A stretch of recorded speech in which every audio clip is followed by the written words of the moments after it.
Amen. Amen. Avant toute chose, Kabla ya yote, je tiens à remercier Dieu pour ce grand jour. mina shukuru Mungu juu ya siku Dimanche de kubwa, Rameau, siku ya matawi. bien que l'histoire historique, mais de notre côté, Kwetu sisi ce jour marque le début de notre salut. siku ya leo inaonyesha mwanzo ya C'est wokovu wetu. pourquoi, Ndio kwa maana en termes de ce jour, kwa siku ya leo et avec tout ce qui va avec, na kwa vyote vile vinafanyika, c'est-à-dire la victoire sur le péché que ushindi juu ya dhambi Jésus va accomplir à travers sa mort et sa résurrection, kupitia kufa na kufufuka kwake, son entrée triomphale kwa kuingia kwake dans la ville de Jérusalem, mji wa Yerusalemu et aussi la purification du temple. na kutakaswa kwa J'ai hekalu. prévu un thème intitulé Ndio kwa maana tunabeba kishina inasema Le rameau, Ramo matawi la symphonie de la purification du temple et ya kutakaswa kwa hekalu de la restauration de l'homme. na kufanyiwa upya kwa mtu. Avant d'aborder quoi que ce soit sur ce sujet, Bila ya kusema yoyote juu ya hiki kishina, j'aimerais que nous puissions tout d'abord commencer par parler, tunapenda tusimuze kwa matawi, puis après donner ou présenter l'équilibre qui existe entre la symphonie de la kisha purification tulete ainsi vitu vile vinaingia kutakaswa ainsi que kwa la hekalu symphonie de la restauration de l'homme. na vitu vile vinaingia kwa kufanyia upya kwa mtu. Alors commençons par l'origine du mot rameau. Tunaanza mbele kwa tamko yenyewe matawi. Le mot rameau tire son origine du mot latin Ramo inatoka kwa Latin, qui signifie littéralement inasema branche d'un arbre, tawi ya en mti, particulier celle d'un palmier. ile ya mti ya ngazi. À part la signification littérale que je viens de donner ici, Ila ile utafsiri nous tokea avons kuleta, aussi la signification tuko religieuse. na utafsiri tena ya Dans les contextes religieux, ukidini, en tutasema particulier dans le christianisme, le mot rameau signifie, Ramo ni kusema premièrement, le mot rameau signifie la commémoration de Jésus à Jérusalem. kusherehekea kuja kwa Yesu Yerusalemu. La deuxième signification, Tafsiri ya pili toujours du mot rameau, ya le tawi mot rameau dans les contextes religieux, matawi mwatua ya le mot rameau kidini signifie inasema symbolisme de la royauté et du Messie. inaonyesha ufalme na Dans ce cas kazi. ici, le rameau utilisé lors de l'entrée de Jésus à Jérusalem, Ramo inasema symbolisait ou signifiait inaonyesha la reconnaissance de sa royauté. kutambua ufalme La wake. Bible dit ceci dans Biblia le inasema livre de Zacharie, Zakaria chapitre 9, chapitre verset 9. verset 9, Sois transporté dans les Grèces, fille de Sion, wewe binti wa Sioni, pousse le cri de joie, ville de Jérusalem. lalamika kwa kuwa wewe mwanamke wa Yerusalemu, Le roi, Atazama ton roi mfalme. vient à toi, mfalme wako unakuja kwako, il est juste, eko mwenye haki, victorieux, mwenye ushindi, il est humble, eko mwenye et monté unyenyekevu sur un âne. na mwenye kupanda pamoja na punda, Sur un âne, le petit d'une ânesse. eko mwenye kupanda pamoja na Pour punda. dire quoi? Juu ya kusema nini? L'événement joyeux Ile de ce mambo jour-là ya furaha ya ile siku témoignait déjà que Jésus ilionyesha le roi. kusema Yesu ni C'était mfalme. à partir de ce jour-là que le royaume de Dieu était inauguré. Ilikuwa ni kutokea pale ndio ufalme wa Mungu ulifunguliwa Jésus-Christ. na mfalme ni Yesu Troisième Kristo. signification du mot rameau. Utafsiri wa tatu wa tamko Ramo, Le mot rameau, toujours dans les Rameau. contextes religieux, kutokea paka la mpaka victoire kidini, sur inaonyesha ushindi juu, la victoire spirituelle. ushindi wa kiroho. L'utilisation de rameau Kutumia dans ce cas matawi ici signifie quoi? inasema nini? L'utilisation de rameau dans ce cas ici Kutumia matawi symbolise la inasema victoire sur le ushindi péché juu ya dhambi grâce à Jésus. kupitia neema ya Yesu Kristo. Ils annoncent lors de l'entrée de Jésus Ile inatangaziwa kwa kuingia, le rameau annonce la matawi victoire inaonyesha de ushindi Jésus sur ya la Yesu mort juu ya lufu et sur le na péché. juu ya dhambi. Qui veut dire quoi? Inatafuta À kusema nini? partir de cet événement-là, il y Kutokea a pale eu la conquête du mal kuya kushinda ubaya et l'ouverture d'un nouveau chemin na kufunguliwa kwa njia ya sasa juu vers la rédemption. ya kutupeleka kwa wokovu. Nous avons aussi une autre, disons, signification. Kuna utafsiri mwingine, La quatrième signification Tafsiri du ya mot rameaux, ya tamko toujours matawi dans les contextes religieux, kama ni context religieux c'est la paix. ni salama. Dans l'Antiquité, Wakati ya zamani le rameau était utilisé pour célébrer des événements matawi heureux yaliyokuja juu ya kusherehekea comme la victoire maneno saa ya ushindi de militaires ya et majeshi, aussi pour célébrer de fêtes juu ya kusherehekea maandamano religieuses. ya kidini. Pour dire quoi? Juu ya kusema nini? Lors de l'entrée de Jésus à Jérusalem, Kuingia kwa Yesu Yerusalema, l'accompagnement de son entrée à Jérusalem usindikizo par wa le kuingia rameau kwake kupitia matawi souligne inaonyesha l'idée que kusema un Messie vient pour apporter Mwokozi anakuja kuleta une paix durable. salama ya Et kweli. cette paix, c'est celle que Jésus a promis à ses disciples. Ile salama ndio ile Yesu alitaka kwa mitume Dans le kusema livre de Jean, chapitre 14, kitabu ya verset Jean 14 27, il dit ceci: anasema hivi, je vous laisse ma paix, mimi niachia je salama, vous donne ma mimi paix. niachia salama. Une autre signification du mot rameau, toujours dans les contextes religieux, Kama context le religieux mot rameau signifie la inasema réconciliation. kupatanishwa, Le rameau évoque aussi la réconciliation entre inaonyesha tena Dieu kupatanishwa et l'humanité. kwa Mungu na Lors de wanadamu son entrée, toujours kwa dans la ville de kuingia mpaka Jérusalem, mji wa Yerusalema. Jésus, qu'est-ce qu'il a fait? Yesu alifanya nini? À partir de cet événement, Jésus a Kutokea ouvert pale un nouveau Yesu chemin akafungula njia ya sasa à tous pour que kwa wote nous tous nous puissions nous rapprocher à sote Dieu sans tukaribie difficulté. Mungu La bila. Bible me dit ceci dans le livre de Colossiens 1, Colossiens 1 20. La Bible dit ceci: Biblia inasema hivi. mais par lui, il a voulu réconcilier toutes choses. ni yeye, kupitia yeye ndio alipenda kupatanisha vitu vyote Tout ce qui se trouve sur la terre vyote et vikupa tout dunia ce qui se trouve dans le ciel. na vyote C'est-à-dire, vous allez comprendre Naweza ceci. kusema Lors de son entrée, kwa kuingia kwake Jésus avait pour mission Yesu alikuwa na kazi premièrement ya kwanza à purifier le temple kutakasa et hekalu, deuxièmement ya pili rétablir la relation entre Dieu et l'homme. kurudisha tena ile Cette kupatana kwa mtu na relation Mungu, était brisée ile à kupatana partir kuvunjika du péché. kupitia dhambi. Et la sixième signification qui est la Na- dernière concernant le mot Nafasi rameau, ya mwisho kupitia c'est mtambo l'espérance. ni Le tumaini. mot rameau Rameau dans les contextes religieux signifie au aussi contexte l'espérance. religieux inasema tena Le mot tumaini, rameau est un symbole ou est un signe ni alama d'espérance ya pour tumaini ceux qui attendaient la venue du Messie. kwa pale wanaanza kuchunga kuja kwa Bwana. C'est aussi une attente du temps Ni kuchunga tena wakati pour la réalisation de promesses de juu ya Dieu. matimiliko ya vile Mungu alisema. Pendant ce temps-là, Kwa ile wakati le peuple d'Israël taifa ya Israeli était sous l'emprise de la domination de Romains. walikuwa wenye kutawaliwa na watu ya Roma, na Il nini fallait ilifanya? qu'il y ait un Messie Ilipasha qui kuwe viendra Mwokozi pour le délivrer ula atakuya de kuwaokoa cette captivité. uile utumwa. C'est pourquoi Ndio kwa maana l'utilisation de rameaux ndio le kwa maana jour de kutumia kwa l'entrée de Jésus matawi kwa siku ya kuja kwa Yesu en Jérusalem Yerusalema symbolisait aussi ilionyesha l'espérance. tumaini. Maintenant, Sasa vu la composition de notre thème, kuona kutungwa kwa notre jina yetu, message de ce matin message yetu inasema sera subdivisé en deux parties.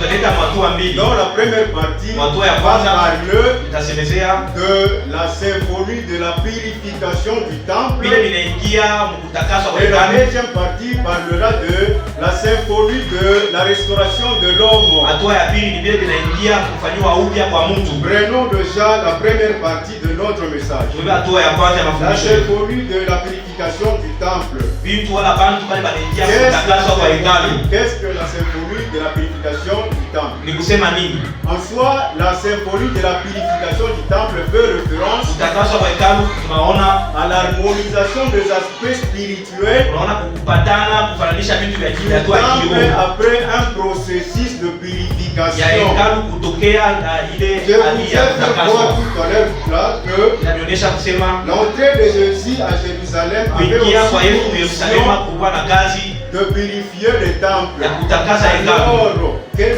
a été l'objet de la purification du temple par Jésus le jour de Ni la nini mort? yenyewe kutakaswa kwa hekalu kwa kupitia Yesu siku ya matawi?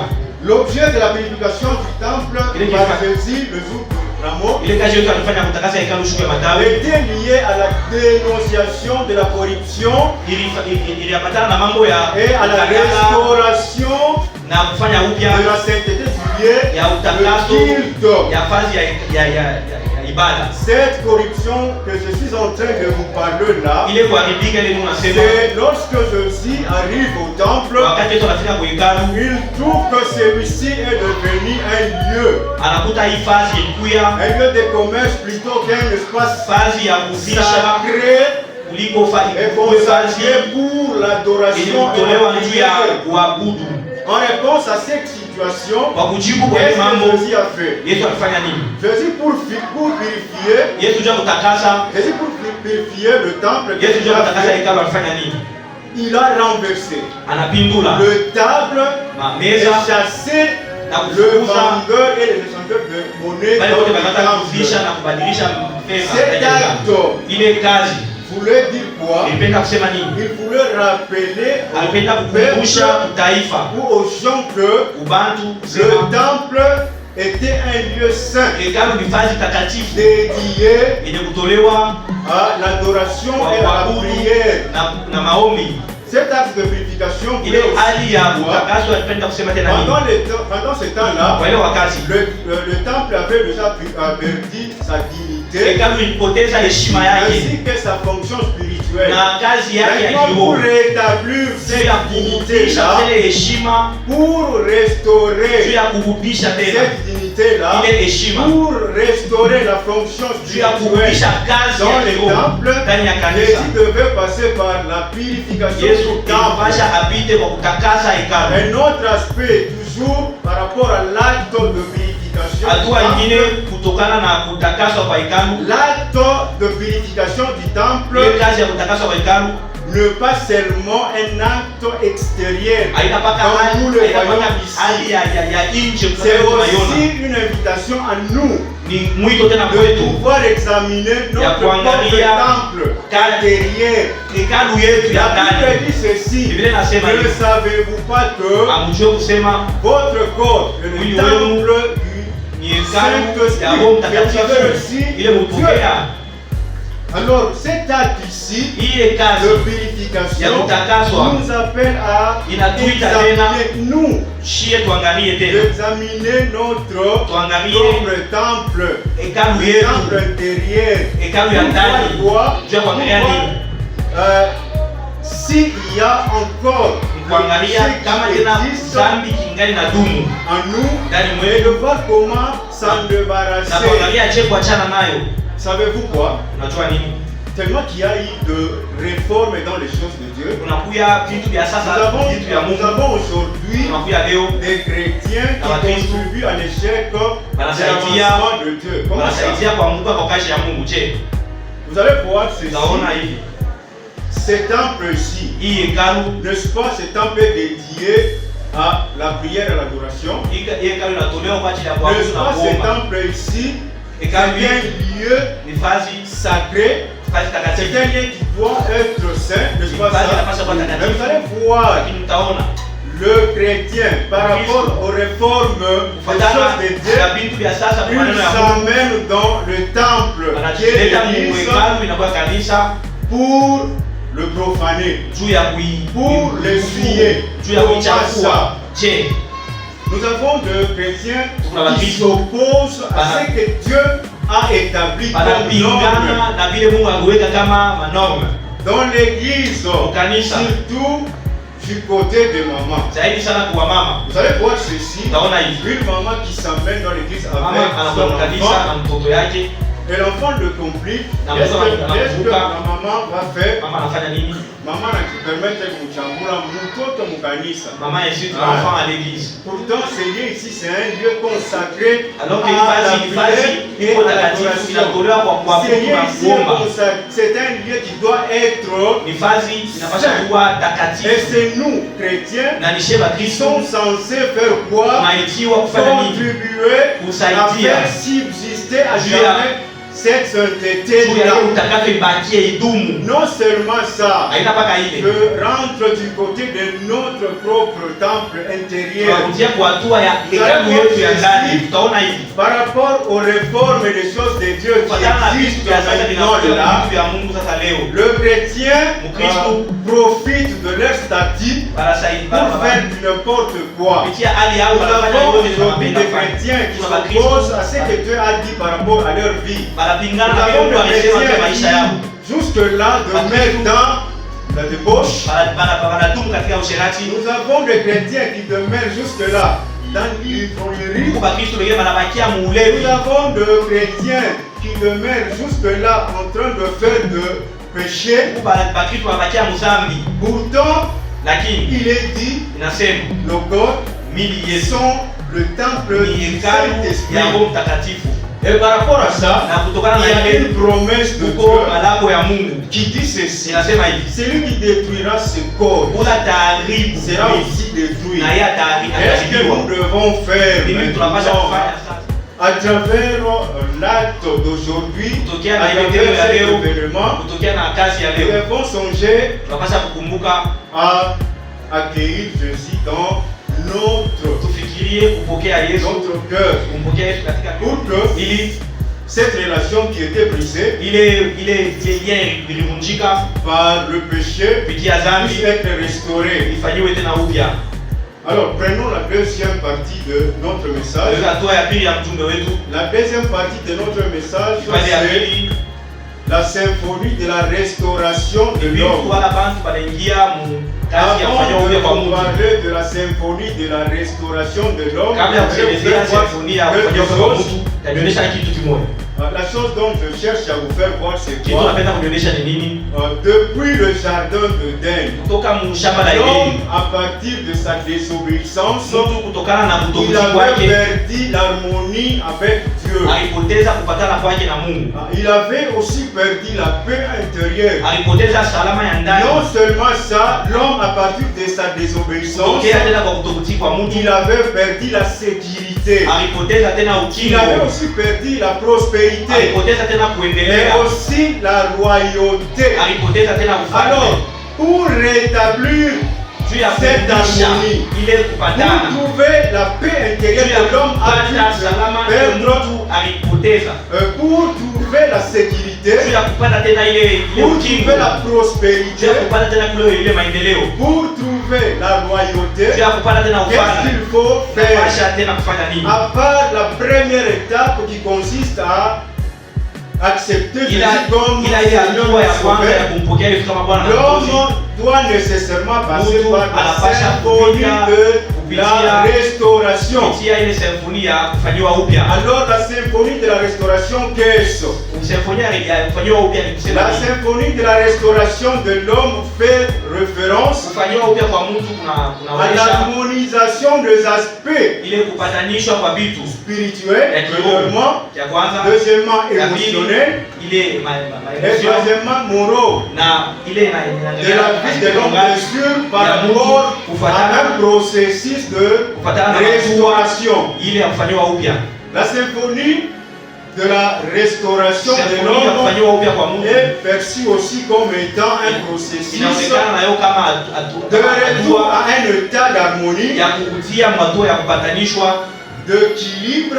kupatanishwa kwa equilibre et de connexion ya kuungana de l'homme ya mtu vis-à-vis de Dieu. pamoja na Mungu. Elle est aussi perçue comme étant un chemin de Inaonekana kama njia transformation ya kugeuka, kubadilishwa, qui va permettre à l'homme ile itasaidia de mtu trouver un sens apate une direction sense, apate njia ya et la kwenda plénitude dans sa vie. na utele katika maisha yake. Vu que c'est la symphonie de la restauration de Kuona l'homme ni symphony ya kufanywa upya kwa fait en mtu sorte que l'homme inafanya mtu puisse retrouver ou soit rétablir apate wala l'harmonie, apate tena ile harmonie, puisse retrouver la paix, apate salama, puisse retrouver la sécurité, apate ile la ukingo prospérité ainsi que la royauté. na ufalme. C'est celle qui fait à ce que l'homme puisse retrouver toutes ces choses. C'est la Ndio symphonie inafanya mtu apate ile vitu vyote. Qu'est-ce que la symphonie de la restauration vise? Ile symphonie ya restauration inaangalia nini? La symphonie de la restauration de l'homme vise premièrement la réconciliation. Inaonesha mbele kupatanishwa. Dans ce cas ici, hapa la symphonie de la restauration de l'homme vise à réparer les relations brisées. Kufanya upya ile relation que ce soit avec Dieu ou avec les hommes. Nous avons aussi le deuxième visé de la symphonie de la restauration de l'homme. La symphonie de la restauration de l'homme qui est censée faire à ce que l'homme puisse retrouver la paix, retrouver la sécurité, retrouver la vanité, mais aussi la renaissance. La renaissance ici signifie quoi?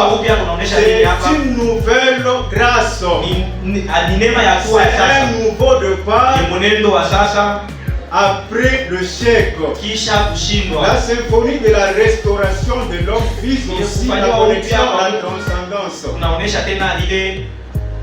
La symphonie de la restauration de l'homme vise aussi la connexion à la transcendance. Cette connexion va permettre à ce que l'homme puisse se réaligner avec des valeurs ou des principes spirituels qui va favoriser le lien entre l'homme et Dieu. Nous avons aussi un autre visé de la symphonie de la restauration de l'homme. La symphonie de la restauration de l'homme vise aussi la croissance personnelle. Cette croissance, c'est quoi? C'est la prise de conscience d'un état de faiblesse. C'est aussi la réflexion pour arriver à vivre la symphonie de la restauration, pour arriver à retrouver les choses que l'homme a perdues depuis le jardin d'Éden. Qu'est-ce qu'il faut faire? Bien sûr, nous parlons de la symphonie de la restauration de l'homme, qui est l'harmonisation des aspects spirituels, émotionnels et moraux. Qu'est-ce que nous devons faire pour arriver à vivre la symphonie de la restauration de l'homme? Il faut remplir certaines conditions. Et ces conditions-là se résument en 5 étapes. La première étape, c'est la prise de conscience et l'évaluation personnelle. La première étape, je dis bien c'est quoi? C'est la prise de conscience et l'évaluation personnelle. La Bible dit ceci dans le livre de 2 Corinthiens chapitre 13, le verset 5. La Bible nous dit ceci: examinez-vous vous-même pour savoir si vous êtes dans la foi. Cette foi qui dit la prise de conscience et l'évaluation personnelle consiste à faire quoi? Cette phase consiste à prendre un temps pour examiner sa vie spirituelle, non seulement sa vie spirituelle. Cette phase consiste aussi à examiner la vie émotionnelle. Après la vie émotionnelle, nous avons aussi la vie morale. C'est aussi un examen qui consiste à faire quoi? À examiner ses croyances, à examiner aussi ses comportements et ses valeurs spirituelles à la lumière des enseignements bibliques. Deuxième étape, pour arriver à vivre la symphonie de la restauration, qu'est-ce qu'il faut faire? La deuxième étape, c'est la repentance. La repentance, c'est quoi? La repentance, c'est un acte qui consiste à reconnaître premièrement sa péché, non seulement reconnaître ses péchés, c'est aussi un acte qui consiste à faire quoi? À regretter de ses actions. À part le regret, nous avons aussi le changement de direction. C'est quoi la repentance? La repentance ici, c'était pas faire la symphonie de la restauration. Elle marque le désir de revivre une vie en accord avec la volonté de Dieu. Nous avons la troisième étape. La troisième étape, c'est quoi? La troisième étape, c'est la prière et la méditation. Laissez-moi vous faire voir quelque chose.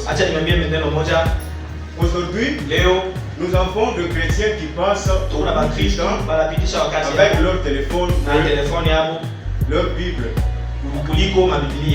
Aujourd'hui, nous avons des chrétiens qui passent leur temps, tout leur temps avec leur téléphone et ignorer la prière. Pourtant, la prière, c'est un élément essentiel qui permet à l'homme de faire quoi? À demander la guidance divine. Non seulement la guidance divine, la prière permet à l'homme de demander la force. La prière permet à l'homme de demander la sagesse. Nous sommes dans un monde où nous sommes censés confronter le défi. Pour arriver à relever le défi, qu'est-ce que nous devons faire? Il faudrait respecter cette étape de la symphonie de la restauration, de la prière et de la méditation. Parce que, en prenant un temps d'examiner les textes de Dieu, l'homme arrive à trouver un réconfort, l'homme arrive à trouver une inspiration qui va te permettre à faire quoi? À aligner ses pensées et à faire quoi? À relever le défi. Nous avons aussi l'étape, la dernière étape, par rapport à la symphonie de la restauration. Pour arriver à vivre la symphonie de la restauration, l'homme est censé faire quoi? L'homme est censé chercher le soutien spirituel. Pourquoi? Je viens tout de suite là de vous faire voir que nous sommes dans un monde où nous sommes censés, nous chrétiens, être confrontés le défi. Vous allez voir ceci. La Bible dit ceci. Il vaut mieux qu'un scandale arrive. Pourquoi? Un scandale, de fois, Dieu l'utilise pour corriger le défaut de son enfant. Vous allez voir ceci.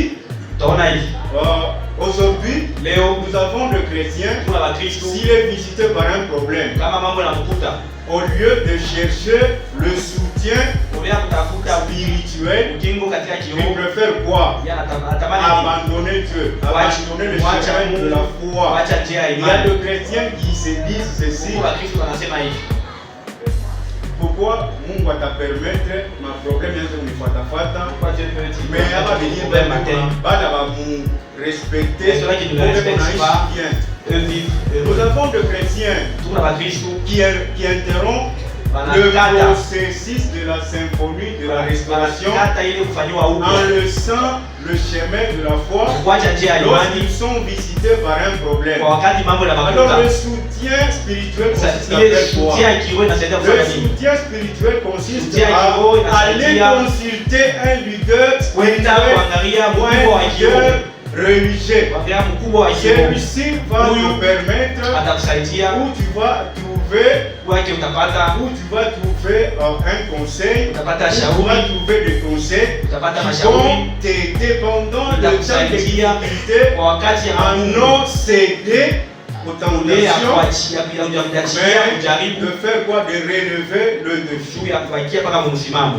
Vous allez comprendre ceci. Vous allez comprendre avec moi que l'événement joyeux de Rameau finit un acte de purification. Premièrement, il finit encore un acte de la restauration de l'homme en faisant quoi? En créant une symphonie. Et cette symphonie appelle à la transformation personnelle de l'homme. Alors, pour terminer, nous venons de voir ceci. Nous venons de voir le rameau, la symphonie de la purification du temple et de la restauration de l'homme. Qu'est-ce que nous devons envisager par rapport à ces messages? D'abord, le message de ce matin vient nous faire voir le moyen par lequel vous retrouver quoi? Pour rétablir l'harmonie entre nous et Dieu, la symphonie de la purification du temple et ainsi que de la restauration de l'homme vient aujourd'hui nous aider à faire quoi? À trouver la paix intérieure que nous avons perdue. Cette symphonie vient aussi nous aider à faire quoi? À trouver la sécurité. Vous savez, quand on mène une vie de péché, la main de Dieu n'est pas sur l'homme. La personne dont la main de Dieu n'est pas sur elle, en insécurité. Alors, ce message ici vient nous permettre de faire quoi? De retrouver cette sécurité-là.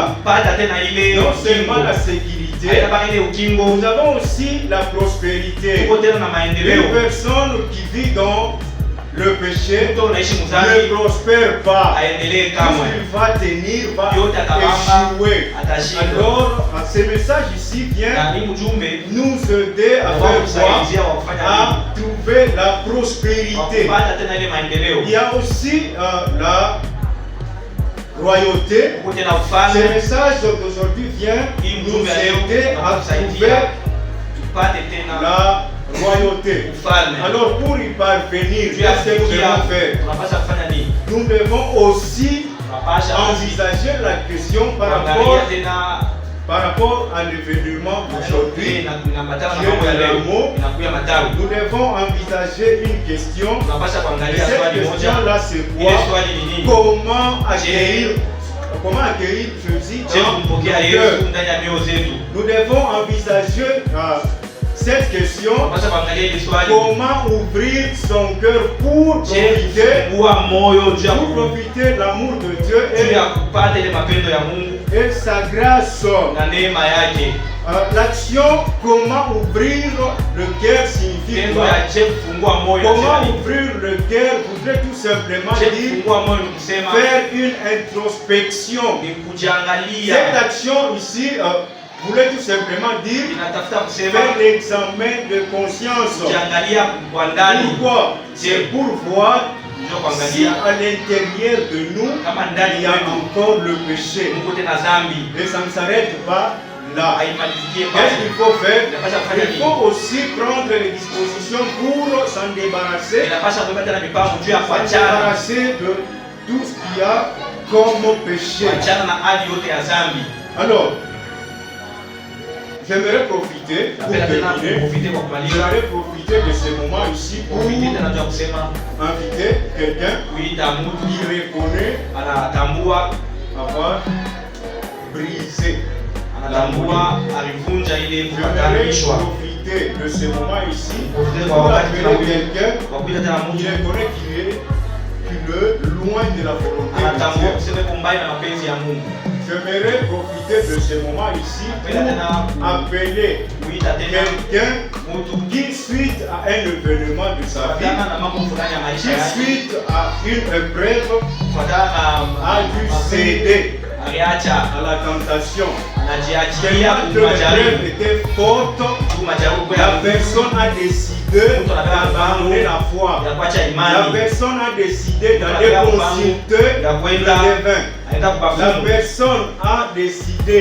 Il y a ceci, aujourd'hui, nous avons une catégorie de gens qui, si Dieu ne veut pas quelque chose, la personne préfère aller voir le défunt. La personne préfère aller se faire laver. La personne préfère se faire laver. Tellement que mtu anatafuta kazi apate, il prend le dispositif d'aller tellement mtu anatafuta sana la personne prend le dispositif d'aller voir un devin. Tellement mtu à cause d'un problème, le problème n'amkuruka sana, la disposition mfumu à trouver solution. J'aimerais appeler toutes ces personnes-là qui, à cause d'une épreuve, la personne a cédé. J'aimerais l'appeler non seulement les deux catégories de personnes que je viens de citer. J'aimerais profiter aussi de ces moments pour appeler quelqu'un qui reconnaît que jusqu'aujourd'hui il n'arrive pas à surmonter un mal. Il va prendre la disposition de confesser de sa bouche, mais il n'arrive toujours pas à surmonter. Toutes ces catégories de personnes que je viens d'appeler là, toutes ces catégories que je viens de citer, en fait, j'aimerais les appeler à se tenir debout pour qu'on puisse prier pour nous. C'est aujourd'hui ou jamais. C'est aujourd'hui que nous devons prendre la décision de chercher comment rétablir l'harmonie